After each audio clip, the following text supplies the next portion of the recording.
డబ్బుని దొంగిలించవచ్చు, నీ ఆత్మ వ్యక్తిత్వాన్ని ఎవరు దొంగిలించలేరు.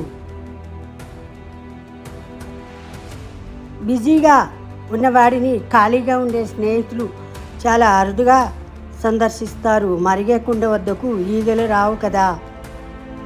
కృతజ్ఞత అనేది అన్ని సద్గుణాలలో గొప్పది మాత్రమే కాదు, వాటన్నిటికీ మాతృమూర్తి. గొప్పతనం జాతి నుండి కాదురా, జ్ఞానం నుండి వస్తుంది.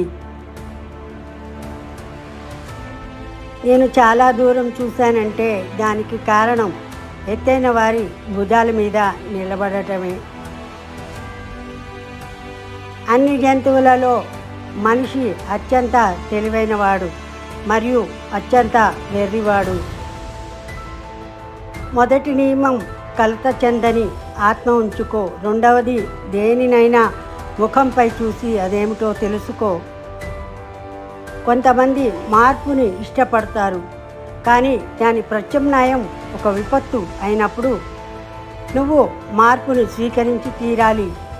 ఏడవటానికి భయపడకు, అది నీ మనసును విచారకరమైన ఆలోచనల నుండి విముక్తి చేస్తుంది. నేను పోరాట యోధుడిని కాను, కానీ నా మనస్సులో నేను ప్రతిరోజు పోరాడుతూనే ఉన్నాను. అసమాన విషయాలను సమానంగా చేయడానికి ప్రయత్నించడమే అసమానత యొక్క అతి చెత్త రూపం. చూసి విని నేర్చుకో. ప్రతిదీ నీకు తెలిసి ఉండదు.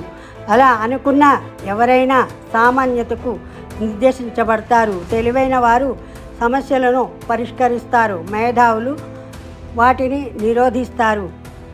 గురుత్వాకర్షణ శక్తి గ్రహాల కదలికను వివరించగలదు, కానీ గ్రహాలు ఎవరు చలనంలోకి నెట్టారో అది వివరించలేదు.